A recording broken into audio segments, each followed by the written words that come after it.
Mateus capítulo 15, do versículo 21 ao 25, diz assim: E partindo Jesus dali, foi para as partes de Tiro e de Sidom. E eis que uma mulher cananeia, que saíra daquelas cercanias, clamou dizendo: Senhor, filho de Davi, tem misericórdia de mim, que minha filha está miseravelmente endemoniada. Mas ele não lhe respondeu palavra.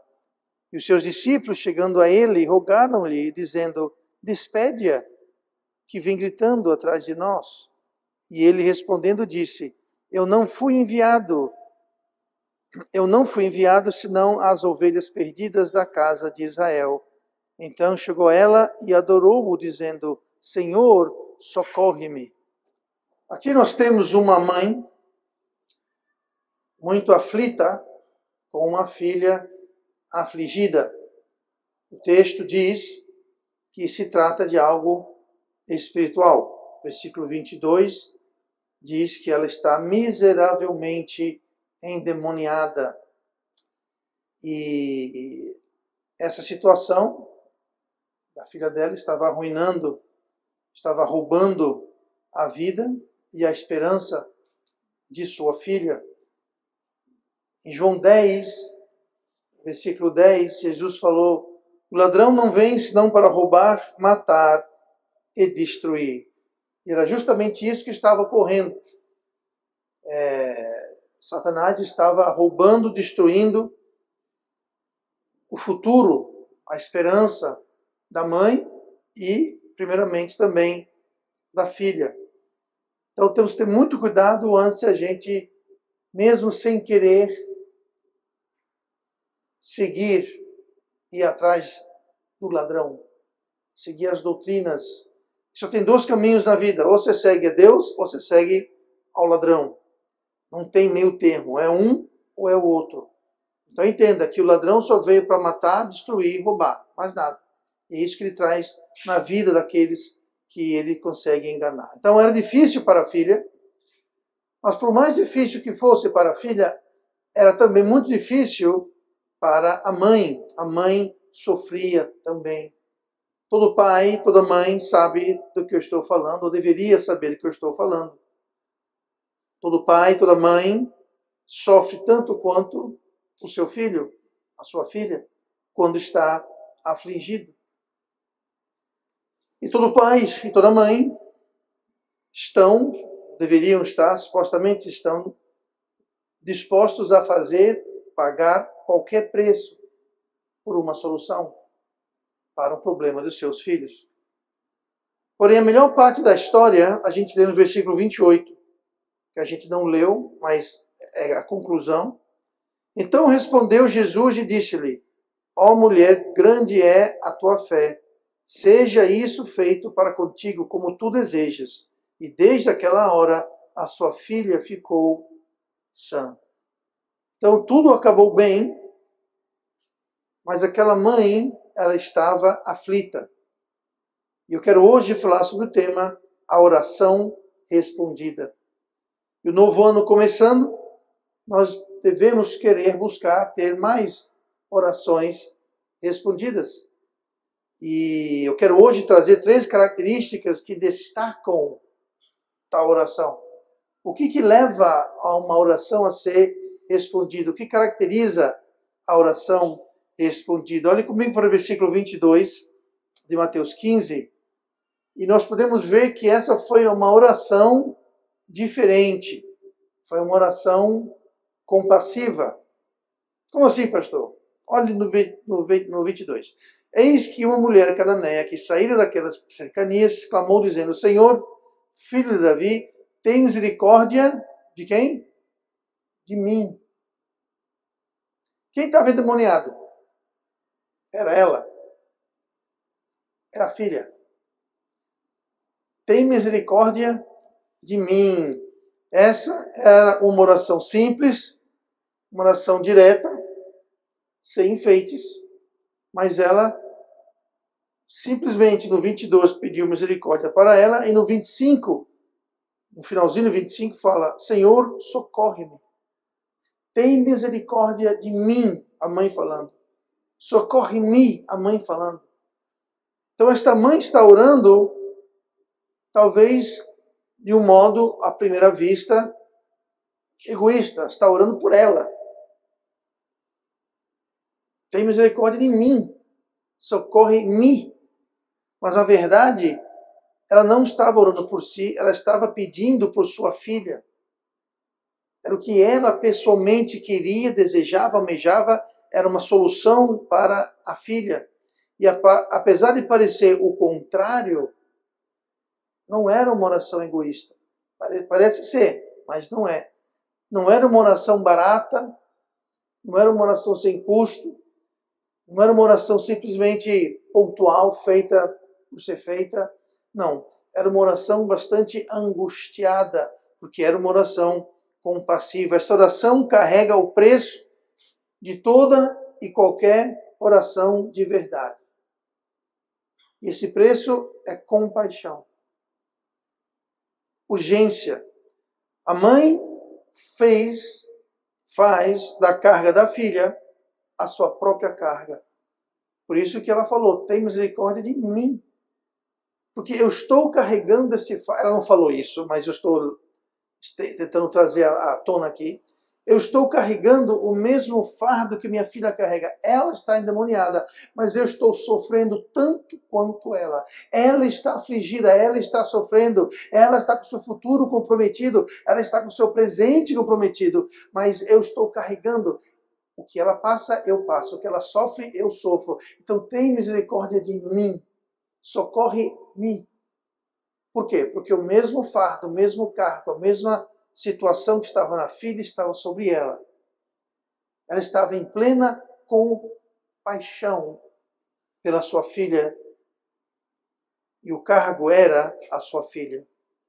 Este ou esta é justamente o tipo de oração, uma oração de compaixão que é necessária para uma real e verdadeira oração. Uma oração compassiva, uma oração diferente. Muitas vezes, nós oramos por nós. Mas é a nossa carga. E não há nada de errado com isso. Mas devemos orar também pelos outros como se fosse por nós. Estou pensando agora, mencionei outro dia no pedido de oração nas quartas-feiras, a filha do pastor Júlio, pastor que me levou a minha irmã Simone a Cristo. Sua filha mais velha, Camila, está com uma doença que não sabe diagnosticar. Ela está perdendo a habilidade de andar, está andando com muletas, está com dificuldade, já fez tudo que é exame, ninguém sabe o que é.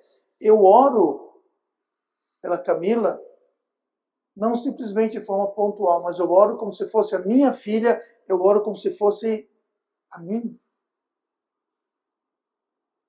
Eu não consigo sequer imaginar se fosse uma das minhas filhas nessa situação.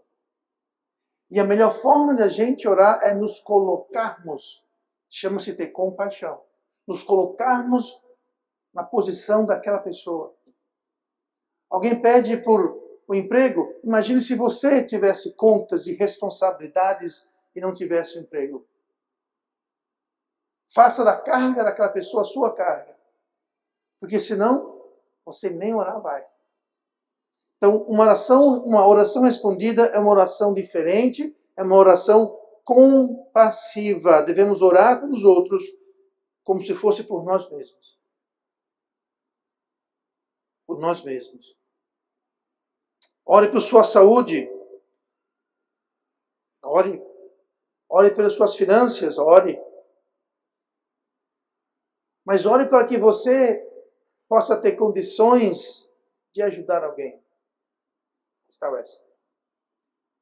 Senhor, me dê condições de ajudar meu irmão, minha irmã, meu vizinho, meu colega, meu próximo necessitado. Me dê forças, me dê vigor, me dê saúde.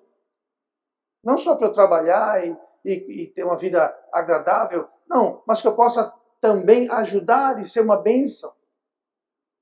Essa mãe aqui estava pedindo socorro para si, misericórdia para si, mas a realidade era porque o que ela tomou como cargo e fardo na vida dela era o cargo e o fardo da sua própria filha. Jó 29, versículo 12, Jó fala, porque eu livrava o miserável que clamava, como também o órfão que não tinha quem o socorresse. Veja o versículo 13, que é interessante. A bênção do que ia perecendo vinha sobre mim, e eu fazia que jubilasse o coração da viúva. Veja que frase interessante. A bênção do que ia perecendo vinha sobre mim. O que quer dizer isso? Quer dizer que nós tínhamos alguém perecendo, aí Deus, em vez de mandar a bênção para aquela pessoa que estava perecendo, mandou para mim? Não. Isso significa que a bênção daquele que ia perecendo, Deus confiou a mim. Era minha responsabilidade ser o socorro e a ajuda e a bênção para aquele que ia perecendo. Estava no meu poder, na minha habilidade, nas minhas condições de ajudar o que ia perecendo. Eu falei de novo, a bênção do que ia perecendo vinha sobre mim. E eu fazia que jubilasse o coração da viúva. A viúva seria aquele necessitado. Era aquele que estava perecendo. Então Jó fala que trazia júbilo, porque ele levava a bênção que Deus confiou a ele. E muitas vezes nós temos em nosso poder, através do nosso tempo, tesouro ou talento, trazer ajuda para alguém que está necessitado. Então realmente a bênção do necessitado veio sobre mim.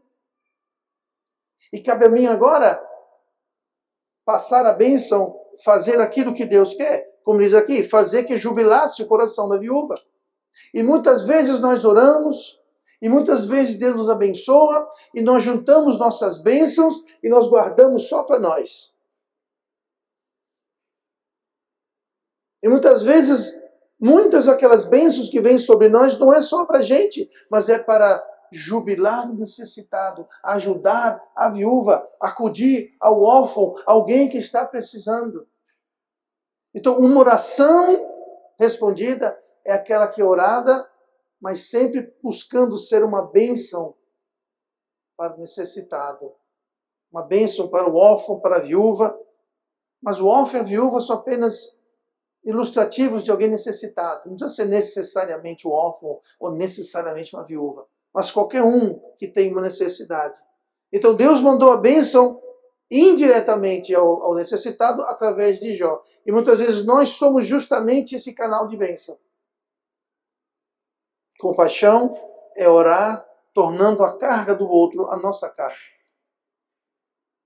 E mesmo que a gente não possa fazer nada, mesmo que não esteja em nossas condições de ajudar, nós podemos e devemos orar como se fosse o nosso filho, como se fosse a nossa filha, como se fosse a nós mesmos. Muitas vezes podemos fazer algo. Muitas vezes não podemos. Mas o que podemos fazer é orar. Mas orar com compaixão. Orar com compaixão. Abram suas Bíblias para 1 João. 1 João, capítulo 3. Uma oração respondida é aquela oração que é eficiente, aquela oração que é poderosa. Olhe comigo no versículo 21 de 1 João 3.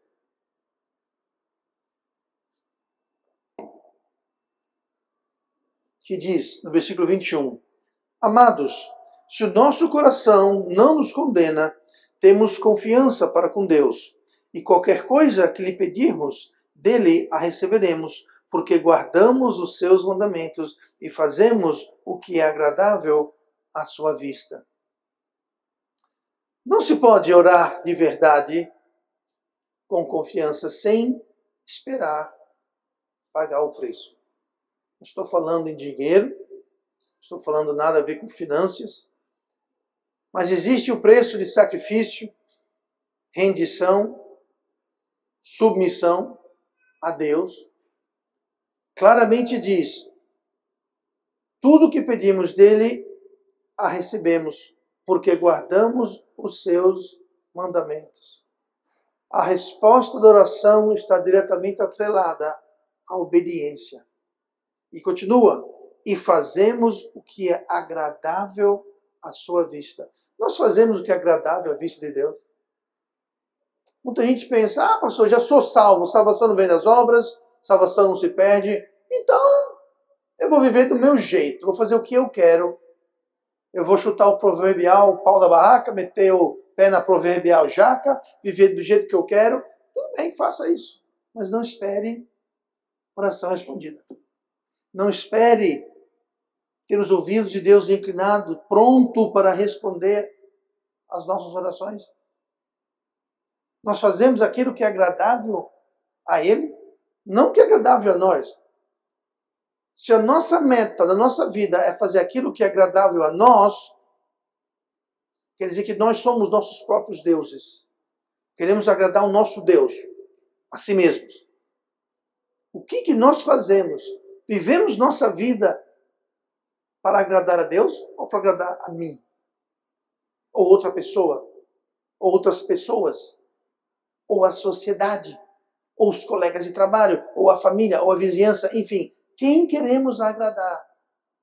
E quando nós obedecemos os seus mandamentos, qualquer coisa que lhe pedimos, dele recebemos, porque guardamos os seus mandamentos e fazemos o que é agradável à sua vista. Se nós recusarmos a nos render, quando oramos, nós não vamos ter a oração respondida. E logo, logo nós vamos parar de orar. Muitas vezes o crente para de orar. Ah, pastor, é inútil. Deus nunca responde a minha oração. Deus é surdo? Não. Deus é impotente? Não. Deus é esquecido? Não. Deus é mentiroso? Não. Você ora? Oro. Qual seria o problema? Será é porque nós não estamos vivendo de tal modo que agrada a Deus? Será que estamos vivendo em desobediência aos seus mandamentos? Porque isso é um limitador de oração. Então veja bem, Deus pode responder a oração de quem for que seja, sobre seja lá o que for que seja. Mas existe um princípio que não podemos ignorar. Que oração respondida está atrelado à obediência e uma vida agradável a Deus. É um princípio que nós precisamos sempre estarmos nos lembrando. Ou fazemos o que é agradável a Deus, guardando seus mandamentos, ou nós vamos acabar parando de orar. Simplesmente. E nós não teremos uma vida de oração real, efetiva, dinâmica. Ou fazemos o que é agradável a Deus, ou nós paramos de orar. Muito simples. A equação muito simples de entender.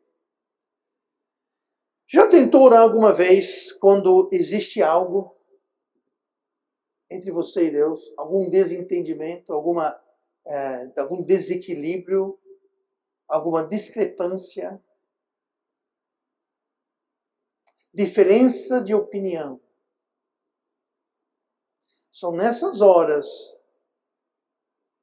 que o crente para de orar. Tem alguma coisa que não está batendo, não está conectando.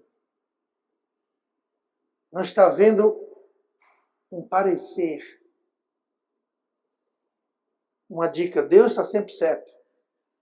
Se a minha opinião, se a minha visão, se a minha perspectiva é diferente da de Deus, a de Deus está certa. Não a minha, a de Deus. Por isso que é importante a gente ler, conhecer e obedecer a palavra de Deus. Oração verdadeira tem submissão. Oração verdadeira tem tremendo poder. Lá em Tiago 5, versículo 16. A oração do justo tem muito em seus... a oração do justo pode muito em seus efeitos. Quer ter uma oração que pode muito em seus efeitos? Que tem resultado? É a oração do justo. Quem é o justo? É aquele que guarda os mandamentos. Quem é o justo? É aquele que vive uma vida agradável a Deus. Este é o justo. Não justo de salvação. Não justo de ser salvo. Se você é salvo, você é justo. Mas é uma justiça imputada, não é justiça própria. Você aqui que é salvo, você não tem justiça. Eu não tenho justiça. Eu sou justo porque foi imputado a mim. foi colocado em mim a justiça de Cristo. Isso não me isenta de buscar viver uma vida justa, uma vida de obediência aos mandamentos, uma vida que busca agradar a Deus. Essa justiça é o que fala aqui em 1 Tiago 5, que o efeito, a oração do justo pode muito em seus efeitos. É o justo, não que foi imputado a justiça apenas, mas aquele que vive uma vida justa, agradável a Deus. Pode muito em seus efeitos, quer dizer muito, tem grande impacto, tem grandes resultados. Uma vida de oração do justo. Deus não responde a oração do injusto, mas sabe quem responde? O diabo. O diabo responde à oração do injusto. Muito se ouve às vezes de pessoas em posições de poder ou destaque, muitas vezes no esporte, na música, entretenimento, e muito boato existe de vez em quando que fizeram um pacto com não sei o quê. Nem tudo é verdade, mas nem tudo é mentira. De fato, vários dessas pessoas abertamente dizem, não esconde de ninguém, eu fiz um pacto com o diabo. Não, não fizeram não, fez sim. Se a pessoa está dizendo que fez, é porque ela fez. O diabo responde a oração. O diabo tem um poder limitado, mas tem um poder para curar, enriquecer. Não pense. O diabo tem que ter a autorização de Deus. E às vezes Deus dá tal autorização, a saber, leia o livro de Jó. O diabo não fez nada sem a permissão de Deus. Mas o diabo tinha aquele poder de fazer aquelas coisas. Então nós temos que confiar em Deus e entender que a oração do justo pode muito em seus efeitos. Imagine se Deus vai confiar ao injusto o poder da oração. E a oração é algo poderoso. E por isso que Deus não vai dar o poder da oração respondida ao injusto. Aquele que não está obedecendo, seguindo seus mandamentos, não está vivendo uma vida que busca agradá-lo. Então a oração é limitada. É interessante notar que essa mulher era uma cananeia. Tanto que se você olhar no versículo 23, mas ele não lhe respondeu palavra. Jesus, de início, ignorou a oração, o pedido daquela mulher. E os discípulos estavam importunados e disseram, manda ela embora, que ela vem atrás da gente gritando, fazendo essa confusão toda. E ele falou, eu não fui enviado, senão as ovelhas perdidas da casa de Israel. Aquela mulher era cananeia, ela não era de Israel. Mas mesmo assim, ela chegou, adorou. Se ela o adorou, ela o reconheceu como Deus. Ela o adorou e pediu para ele, Senhor, socorre. E a gente leu, não leu, mas eu li para vocês, versículo 28, seja feito para contigo como tu desejas. Ela teve a sua oração respondida. Era uma oração compassiva, era uma oração poderosa, porque foi feita a Cristo. Nós não sabemos a vida dessa mulher, mas provavelmente, muito provavelmente, ela tinha uma vida justa. O fato que ela foi buscar a Cristo, o fato que ela o adorou, indica que ela conhecia. Não era judia, mas ela o conhecia. E eu arriscaria dizer, levava uma vida justa perante Deus. Última característica que vamos ver hoje de uma oração respondida. Era uma oração diferente, era compassiva, era uma oração eficiente, porque era poderosa. E por último, era uma oração obediente. Gálatas 6, versículo 2. Levai as cargas uns dos outros, e assim cumprireis a lei de Cristo. Nós lemos em 1 João 3 que devemos guardar os seus mandamentos. Em Gálatas 6 tem um dos mandamentos, uma das leis, que seria o quê? Levai as cargas uns dos outros. Esse sacrifício, essa submissão é a essência do cristianismo. levar a carga dos outros. É como na compaixão, é como você se colocar no lugar daquela pessoa. É você se preocupar e se importar com a condição e situação daquela pessoa como se fosse consigo. Levai as cargas uns dos outros. Pense nisso. Se todo mundo está levando as cargas uns dos outros, está todo mundo sendo carregado. Está todo mundo compartilhando a carga. Mas se todo mundo está só levando a sua própria carga, sabe o que acontece? Todo mundo fica sobrecarregado. Porque só tem uma pessoa carregando a minha carga. Mas se existe todo um grupo de pessoas carregando a minha carga, então a carga fica dividida entre todos. E todos nós temos ajuda ao carregar a carga. Por isso que fala em Gálatas 6:2, levai as cargas uns dos outros. Por quê? Assim cumprireis a lei de Cristo. Cristo foi o grande carregador de cargas. Ele sempre estava levando e aliviando as cargas dos outros. Aos famintos, ele criava comida, transformava alguns pães em peixes, em um jantar para milhares de pessoas. Ao cego, ele dava vista. Ao coxo, ele voltava a andar.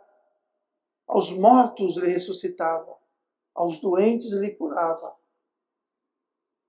que é isso? Ele estava sendo compassivo. Ele carrega a nossa carga do pecado. Lá em Isaías 53, capítulo 4.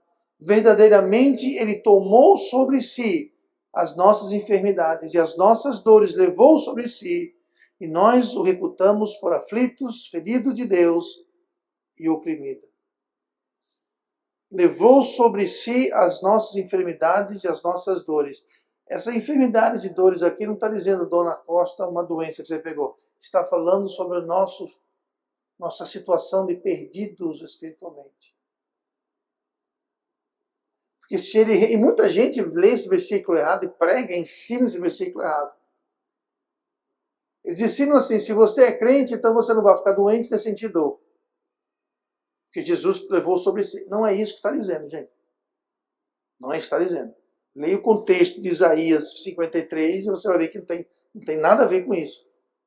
Mas quando você tira um versículo fora do contexto, você pode fazer a maior festa que ninguém vai notar. Então sempre veja o contexto. O contexto é rei na leitura bíblica.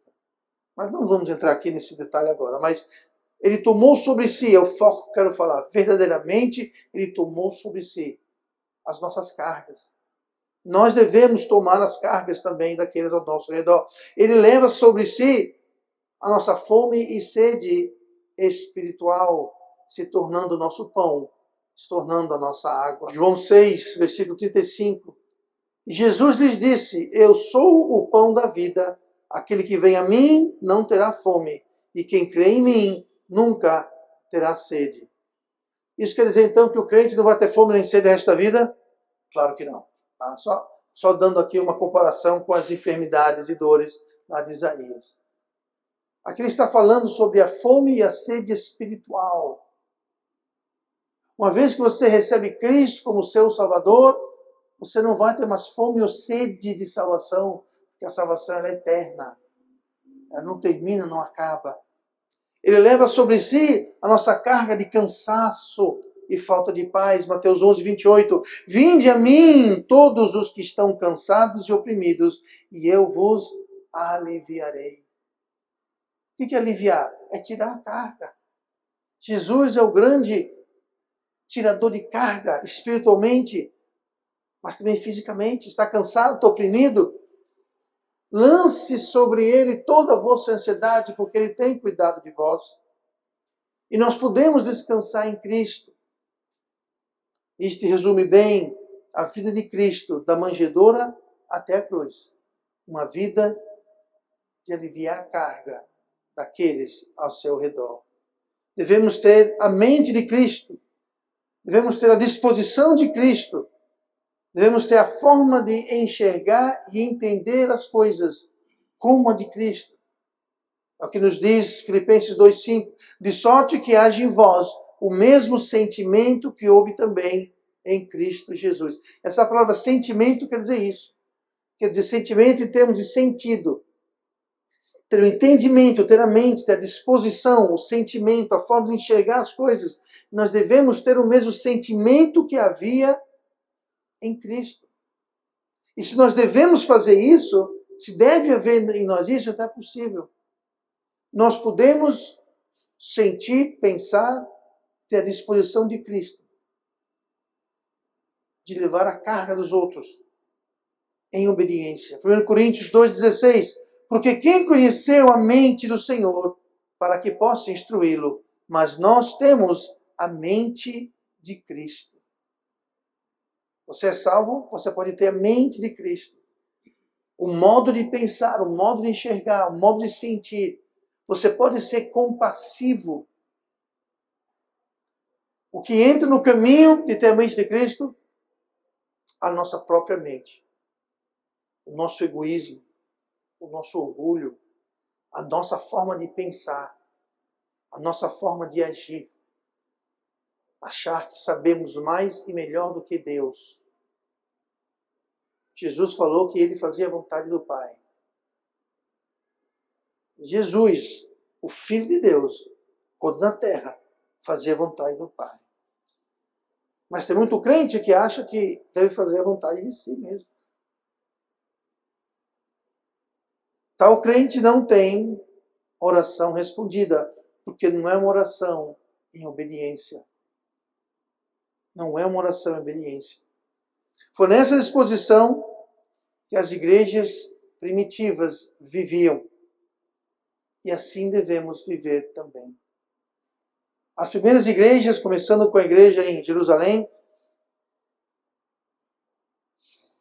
eles pensavam um com os outros. Lá em Atos fala que era uma igreja enorme. Ele fala que eles tinham alguém necessidade, eles supriam as necessidades daqueles que tinham algum problema, alguma necessidade. É isso que nós tentamos fazer aqui. E muitas vezes fazemos, como devemos fazer.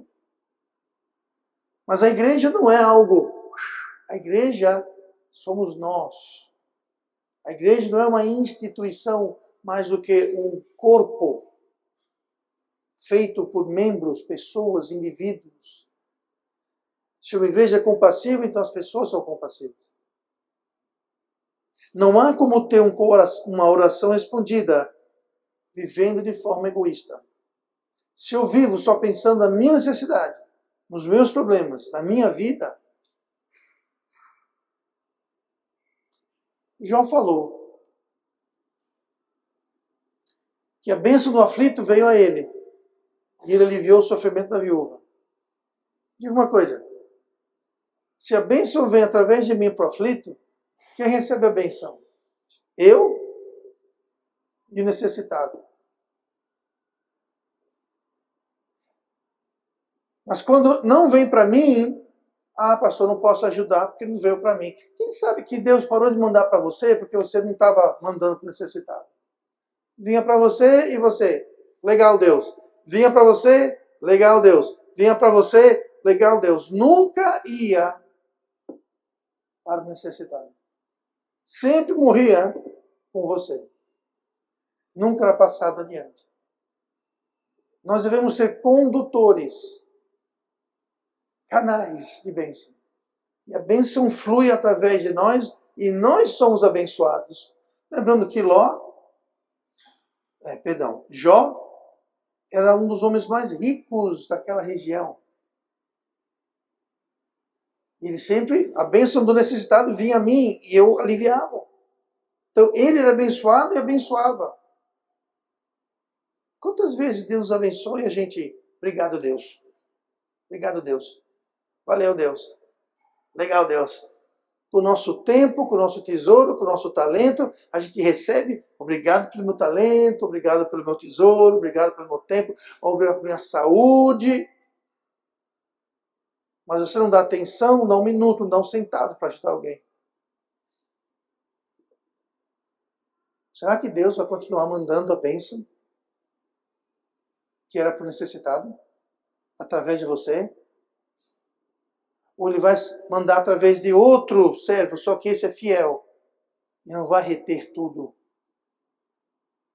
mas vai aliviar o sofrimento do necessitado. A oração respondida é aquela que é compassiva, poderosa e obediente a Deus. Quando nós somos assim, as nossas orações, coincidencialmente, serão mais e mais respondidas. Sem nossos artifícios, sem nossas artimanhas. Às vezes a gente pensa e tentamos responder nossas próprias orações, fazendo as coisas do nosso jeito, do nosso jeitinho. Quando faz isso, geralmente tudo desaba mais adiante. Porque não foi Deus que fez. Não foi uma casa edificada na rocha, mas na areia das nossas capacidades, ideias e artimanhas. Então, nada de ficar com artimanhas e mexendo os pauzinhos e maquiando e maquinando. Não. Deixe que Deus responda. Quando Deus responde, a gente sabe. Porque assim, uau, como que foi? Como que isso aconteceu? Como que isso é possível? Pois é. Essas são as digitais de Deus. Quando você sabe que é de Deus, quando é uma coisa fora do comum, fora do normal, algo extraordinário. Do nada vem a resposta. Que no ano novo nós tenhamos mais e mais orações respondidas.